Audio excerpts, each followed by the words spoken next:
You are listening to The Briefing, first broadcast on the 3rd of October 2024 on Monocle Radio.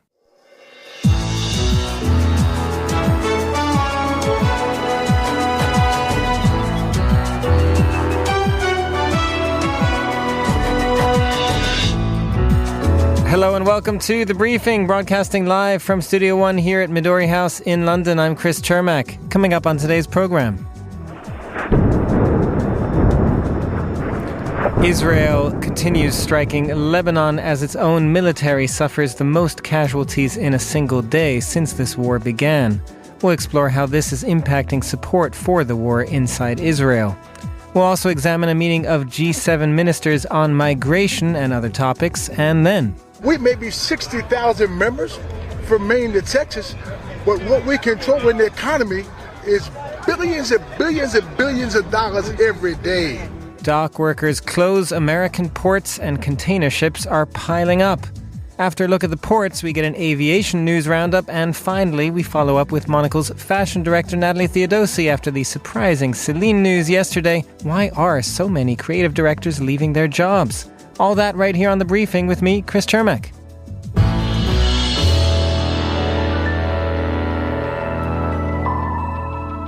We will start in the Middle East, where Israeli forces suffered their single worst day of the war yesterday, with 8 soldiers killed in attempted incursions into southern Lebanon. Israel says that it killed 15 Hezbollah militants in strikes, including strikes in Beirut. The question as these clashes continue is just how far Israel really wants to go and how a rising death toll might impact support for the war inside Israel as well. Well, joining us is Yossi Meckelberg, Associate Fellow with the Middle East and North Africa Program at Chatham House. Yossi, you've recently been to Israel, but I wanted to start with these kind of incursions into southern Lebanon at the moment. Do we have a sense of how far Israel is planning to go with this? Good afternoon, Chris. I think we know what the IDF would like to achieve, pushing Hezbollah militants to the Litani River to create a natural border, because there is not a natural border of a ridge of mountains or river between Israel and Lebanon. The Litani River, which is inside Lebanon, is the natural and the natural geographical border, but again, not to stay there, just to cause as much damage to Hezbollah and then withdraw. The danger in all of this, and the terrible loss yesterday of 8 soldiers, there is always a danger of mission creep, and then you follow because of losses, you go beyond what you initially planned. It is interesting that you put it that way, Yossi, because I guess one could also imagine the opposite, in that if the losses are piling up, you pull back. But it sounds like you're saying, despite the losses, is this something that Israel expected in that sense, that this would not be easy, and it is determined to see this through? If you follow and I completely agree with your rationale, but if you follow the history of invasion, of incursion into someone else's territory, that's the dynamic that it's created, because it's all about maintaining your deterrence and declaring victory. So the more you lose, eventually it's get to the point that you described, that you withdraw. In the case of in 1982, it took 18 years for this to happen. But this is exactly the danger. But to begin with, again, the objective of the ground incursion is to push the Hezbollah far away, that they won't be able to fire, at least with rockets, missiles are different, into the north of Israel, and create this buffer zone, even if the IDF doesn't stay there, that allows the 60,000 displaced Israelis to go back to their homes. So the one aspect of this is the military goals and the determination that you're describing there to continue. The other aspect, of course, though, is the politics and Israeli society. And so I do wonder there how the deaths of these soldiers are being seen, because at the moment the government and the people, for that matter, have been speaking relatively with one voice, particularly since the killing of Hassan Nasrallah, but also Iran's strikes. Is that holding? It is holding. Bear in mind, today is also a special day in Israel. It's the beginning of the Jewish New Year. And when everyone is wishing each other for a good New Year, a happy New Year, and it doesn't start exactly like that. The terrorist attack in Jaffa 2 days ago, they had killed 7 people, losing 8 soldiers already in Lebanon.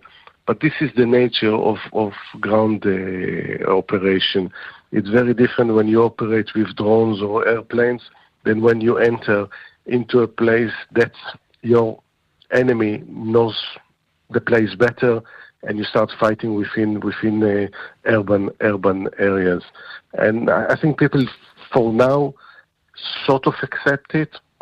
But the longer it gets, the more losses, then I think people will start questioning the logic of it.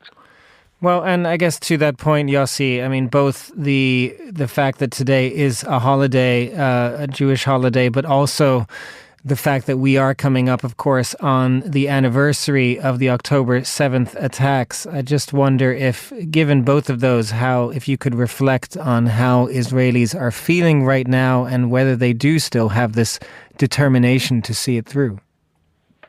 I think there is a sense of fatigue, and you mentioned I've been there very recently. There is a sense of fatigue, but there is a sense that, there also opposition to the government, especially when it comes to the war in Gaza and not doing enough to reach a ceasefire deal and the release of the hostages. It's a really raw nerve within the Israeli society. I think they feel different about the Hezbollah because they see that Hezbollah joined in, though it doesn't have a real beef with Israel. The border, all in all, between Israel and Lebanon is an agreed one. And the fact that they keep part of Israel empty of its population is something that unites, in this sense, the country. The problem, it's not only, and you alluded to it's not only about the military success, it's also about how it is translated to a political solution.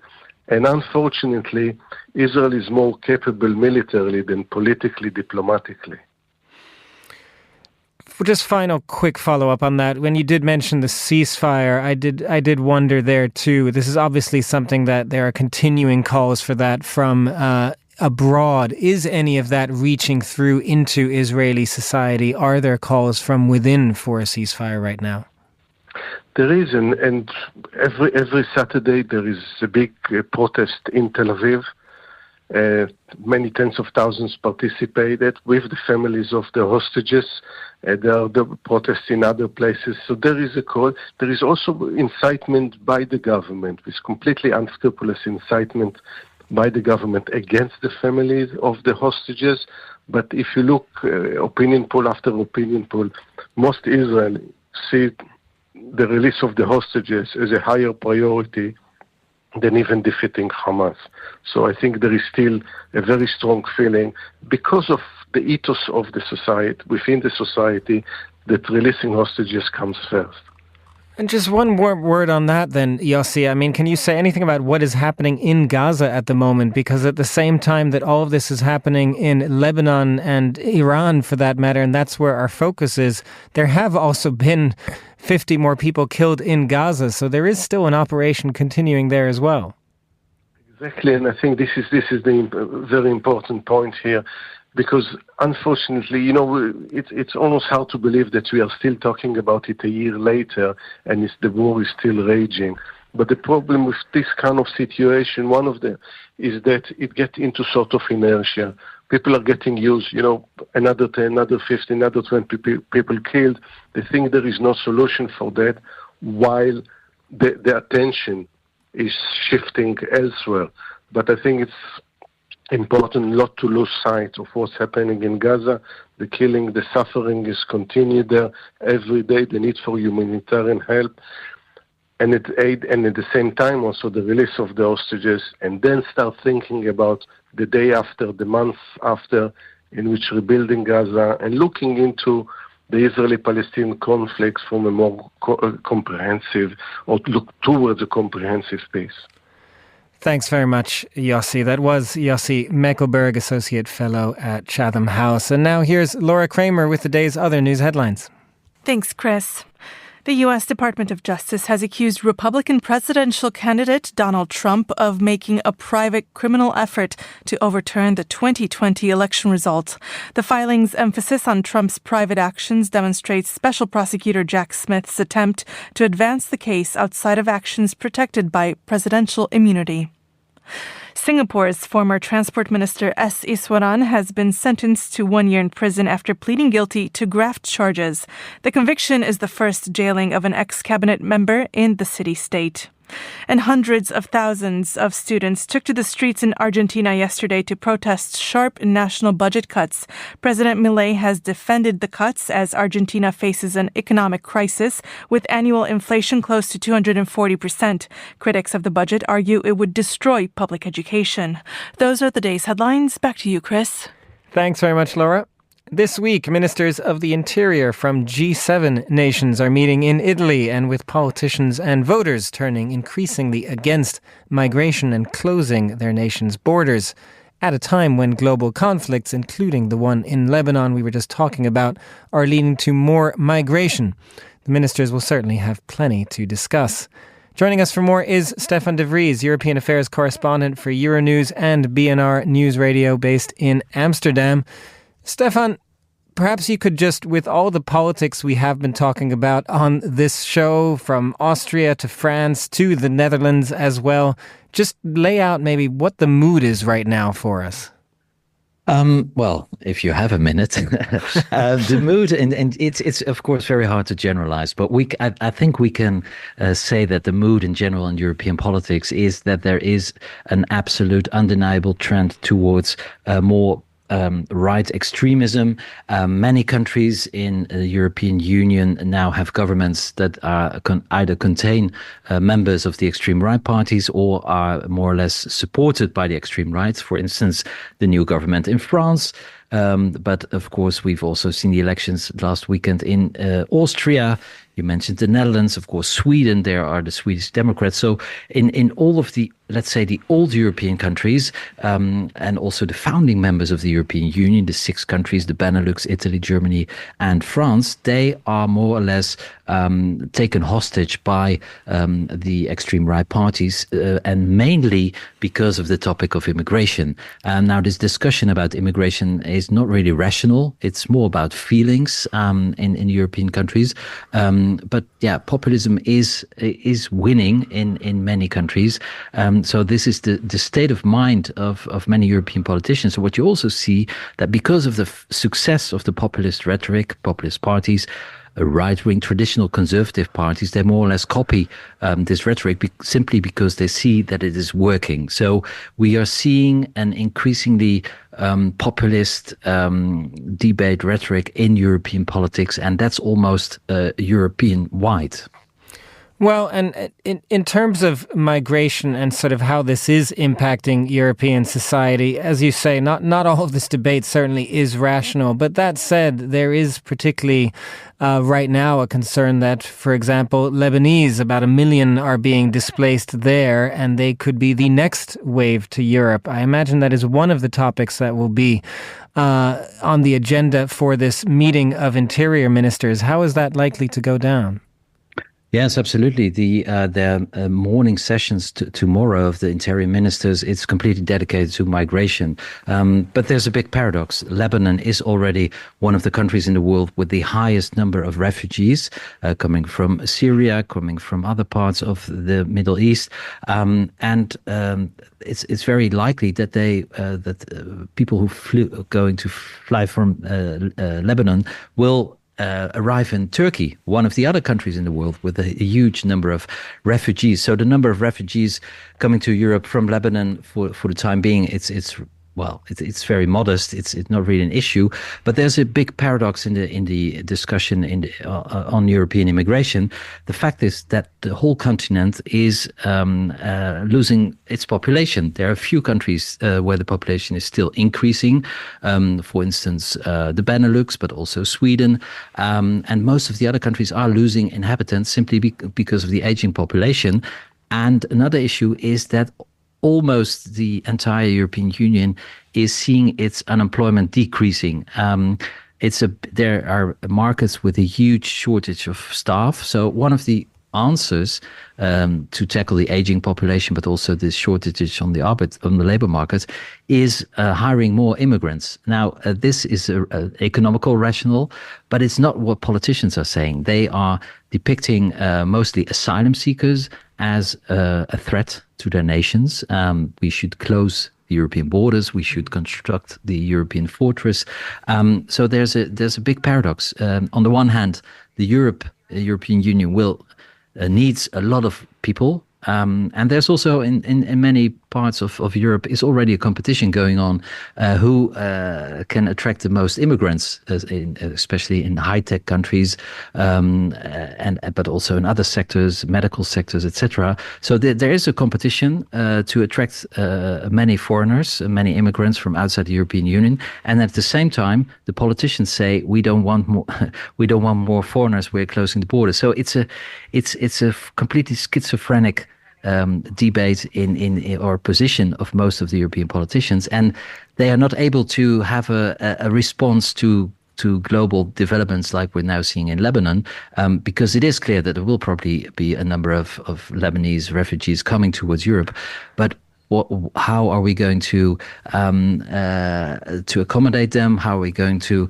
handle them? It is not up for debate right now, and it's also interesting that if you look at the war in Ukraine, there are many countries in Europe that easily accepted over 100,000 Ukrainian refugees, Poland and Germany, Czechoslovakia, Czech Republic and Slovakia, many more. So apparently receiving war refugees, is not an issue to Europeans. Unless, of course, they come from outside Europe, and then it becomes a whole different debate. It's not a topic that the interim ministers will probably agree upon tomorrow, because, of course, around the table there's also Japan and the USA at G7, and they have completely different issues with immigration. Stefan de Vries, we're going to have to leave it there. Thank you very much. Stefan de Vries, European Affairs correspondent for Euronews and BNR News Radio. You're listening to The Briefing on Monocle Radio. 2024 is a pivotal year for global politics. Meanwhile, conflict, climate change, and AI dominate the headlines. What do these global stories mean for you? The Financial Times offers fearless thinking in defining moments. Its trusted journalists deliver impartial analysis on the world's biggest news events, helping you to form your own bold opinions. Start reading the Financial Times at ft.com.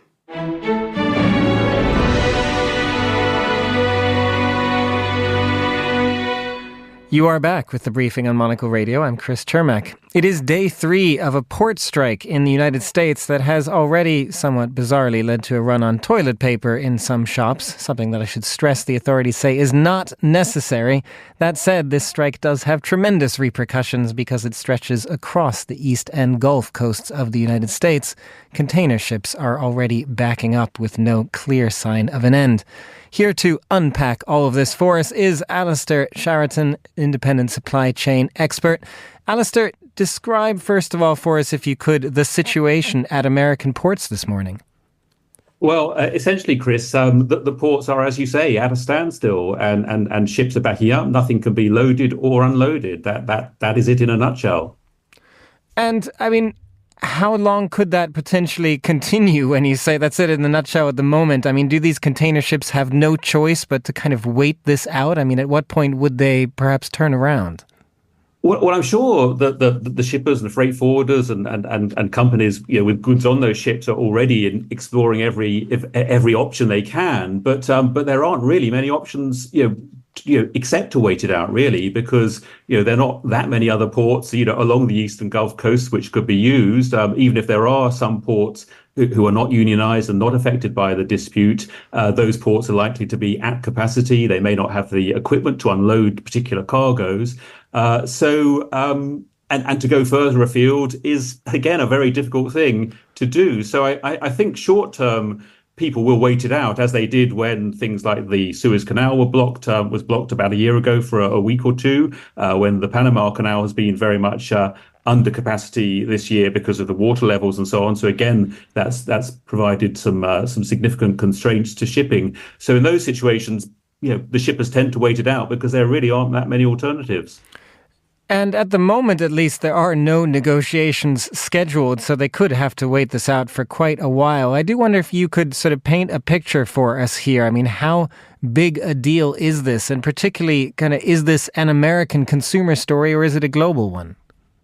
Well, so it's many questions there. I think, first of all, for the American consumer, it's unlikely to have an immediate impact because this wasn't a kind of a total surprise. The dispute had been rumbling on for many, many months. And by the summer, a lot of companies, organizations were already bringing their shipments forward as much as they could. So a lot of goods perhaps came into the country or indeed were exported earlier than companies may have planned, which meant they would have to build up their inventories and have more warehousing space taken earlier than they'd like to. But it does mean that they're well prepared for some goods. However, for products which cannot be sort of expedited or their timing shifted, like agricultural produce, there's not much that can be done about that. And of course, there would be really large pressures there on exporters, where the issue is that they may have agricultural produce which cannot sit around forever. But for imports as well,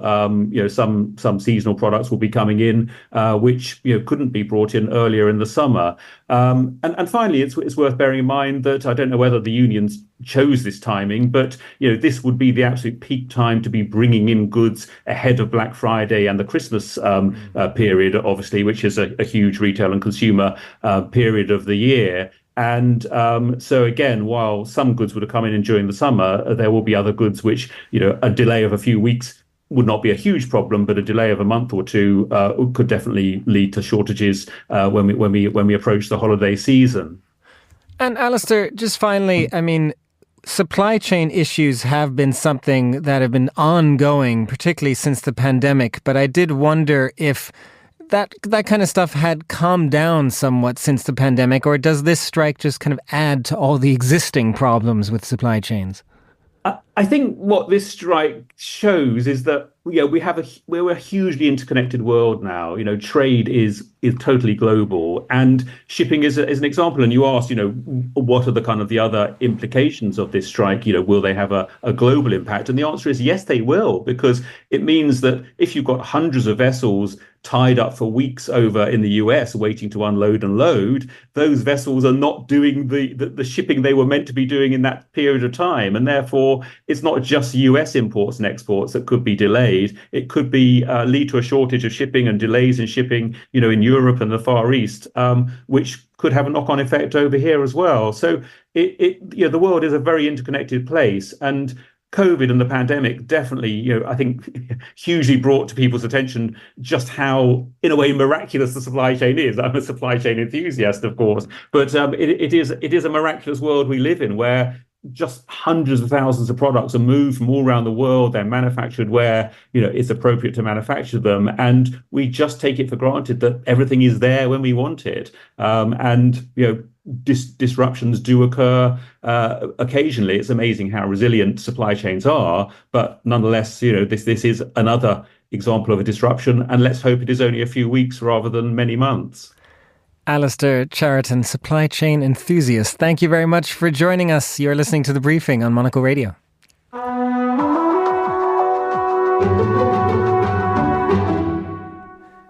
And now it is time for an aviation news roundup here on The Briefing. And for that, I am joined by Murdo Morrison, Head of Strategic Content at Flight Global. Murdo, always good to have you on the show. Welcome back. We're going to start with electric air taxis, something you've been following for a while. Yes, this is a sector that's been talked about and around for more than a decade now. These electric flying aircraft, Jetson-style aircraft that were meant to transport us around cities. They're almost like sort of mini helicopters, but much cheaper to run, and obviously more sustainable because they're electrically powered. Now, there are at least 10 startups developing these products. A lot of them now are at a very crucial stage where they're just moving to, final certification campaigns, trying to get these onto the market and into service in the next couple of years. But with all the challenges that they face, from certification and customer acceptance and all the other, the final sort of technical challenges, probably the biggest one they're facing at the moment now is finance. And a lot of them are running out of liquidity. They've had a lot of money thrown at them. They've kind of gone through almost what's the easy bit, which is designing these products. But moving from there to a certification and manufacturing phase takes a lot of money, takes hundreds of millions of dollars.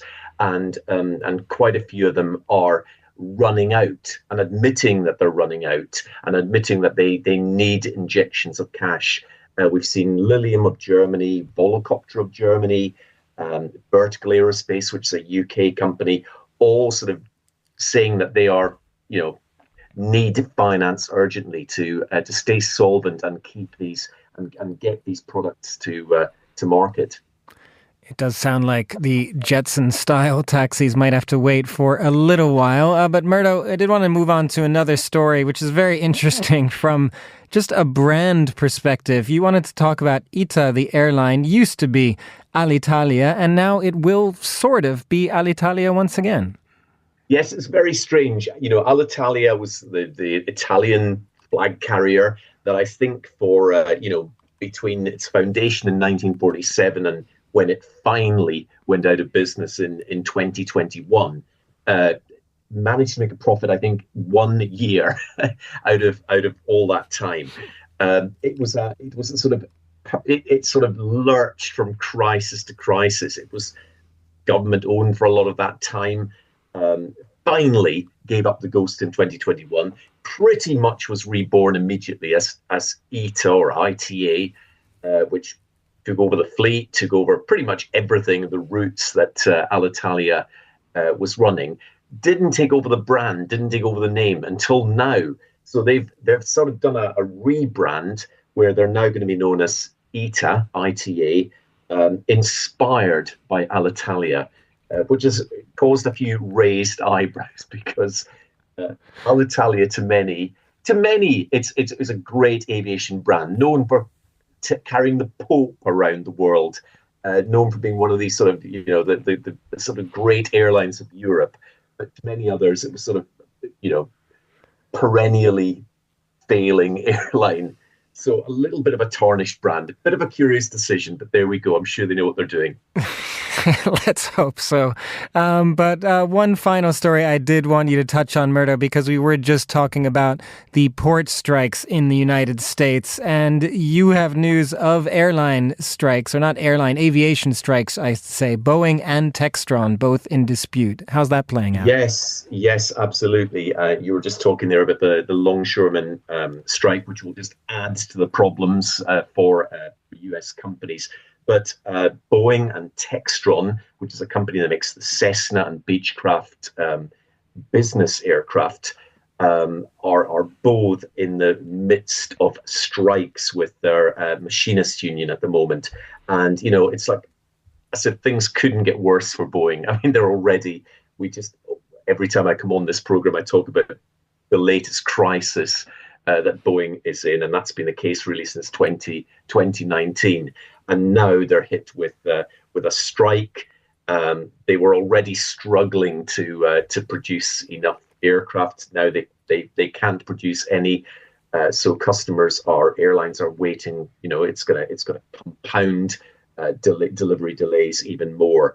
And Textron as well, doing a bit better as a company, and I think that's part of the reason for the strike. The union is saying, we want a bit of that. You've had a lot of success, and it's not sort of feeding through to us. So Yes, so in the US, strikes are becoming a bit of an issue this year for the aerospace industry. You can say that again. That was Murdo Morrison, Head of Strategic Content at Flight Global. Thank you very much for joining us.